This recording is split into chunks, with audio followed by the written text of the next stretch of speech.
નમસ્કાર મિત્રો, આ વિડીયોમાં આપણે વાત કરીશું સુઝલોન શેરના બારામાં અને આજે ઓલમોસ્ટ આમાં અપર સર્કિટ લાગતા દેખાયું છે. તો ચાલો એના ટેકનિકલ ચાર્ટ ઉપર જઈને જોઈએ અને પહેલાં તો અહીંયા જોઈ લઈએ, ચેક કરી લઈએ કે કોઈ એના ઉપર ન્યૂઝ છે કે નથી. તો જુઓ, અહીંયા એક ન્યૂઝ છે, Suzlon share price highlights, Suzlon ક્લોઝિટ, Suzlon share price highlights on the last trading day. બરાબર, 31 મિનિટ પહેલાં છે.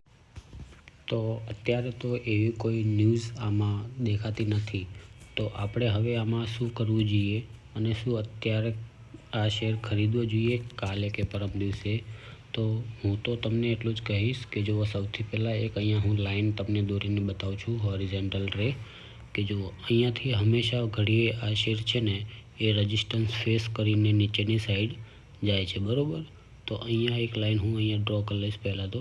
બરાબર, પછી સેકન્ડ કે જ્યારે અહીંયા બ્રેકઆઉટ આપશે, જેનું બ્રેકઆઉટ લેવલ છે એ છે 70 રૂપિયા. બરાબર, તો 70 રૂપિયાની ઉપર જ્યારે શેર આ 2-4 દિવસ ત્યાં હોલ્ડ કરશે, 4-5 દિવસ ત્યાં એ પ્રાઇઝ ઉપર ટ્રેડ થશે, પછી જ હું આમાં એન્ટ્રી કરીશ.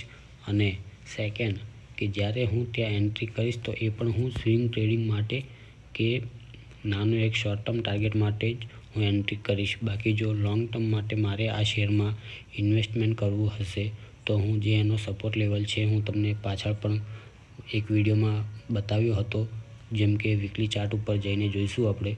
તો જેનો જે પાછલો સપોર્ટ લેવલ છે એ છે 54 રૂપિયા.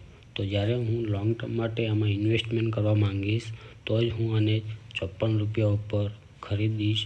બાકી હું અત્યારે લોંગ ટર્મ માટે આ શેરમાં નહીં ખરીદું. હું લોંગ ટર્મ માટે ખરીદવો હશે તો જ્યારે આ શેર એના ઓલ ટાઈમ હાઈ ઉપર બ્રેકઆઉટ આપશે, જે છે 85 રૂપિયા અને 86 પૈસા, એની ઉપર ટ્રેડ થશે, ત્યારે હું આમાં ફ્રેશ એન્ટ્રી કરીશ અને એ પણ લોંગ ટર્મ માટે કરીશ. કારણ કે આમાં ઘણા બધા વચમાં એવા રેઝિસ્ટન્સ છે, જેમ કે તમને લોંગ ટર્મ માટે પાછા ફરીથી નીચેની સાઈડ 56-55 રૂપિયા ઉપર, 54 રૂપિયા ઉપર પણ પાછો અહીંયા રેઝિસ્ટન્સ ફેસ કરીને નીચેની સાઈડ આવી શકે છે. તો આ શેરમાં હું અત્યારે એગ્રેસિવ બાયર નહીં બનું, કારણ કે આમાં રેઝિસ્ટન્સ સારી રીતના વર્ક કરે છે અને કરશે, મને એવું લાગે છે આના ટેકનિકલ ચાર્ટ ઉપર. તો મિત્રો, ઉતાવળ ના કરતા એકવાર આનો જે ઓલ ટાઈમ હાઈ છે એ એક વખત એને બ્રેકઆઉટ આપી દેવા દો અહીંયા સારી રીતના. અહીંયા આવી રીતના એક કેન્ડલ સારી બ્રેકઆઉટ બનીને આવશે ત્યારે હું આમાં બાય કરીશ. બાકી ત્યાં સુધી હું આમાં બાય નહીં કરું, કારણ કે અહીંયા ઉપર એના રેઝિસ્ટન્સ ઘણા બધા છે. જુઓ, અહીંયા પણ એક રેઝિસ્ટન્સ છે આનો, જેમ કે 77 રૂપિયા છે. તો આ એક સ્વિંગ ટ્રેડિંગ માટે જ્યારે 70 રૂપિયાની ઉપર 71-72 રૂપિયા ઉપર ટ્રેડ કરશે ત્યારે આમાં આપણે એક સ્વિંગ ટ્રેડિંગ માટે શોર્ટ ટર્મ માટે હોલ્ડ કરી શકીએ છીએ. બાકી લોંગ ટર્મ માટે ખરીદવો હશે તો જે મેં આપને કીધા 54 રૂપિયા આજુબાજુ, ત્યાંથી હું આને લોંગ ટર્મ માટે એડ કરવાનું શરૂ કરીશ.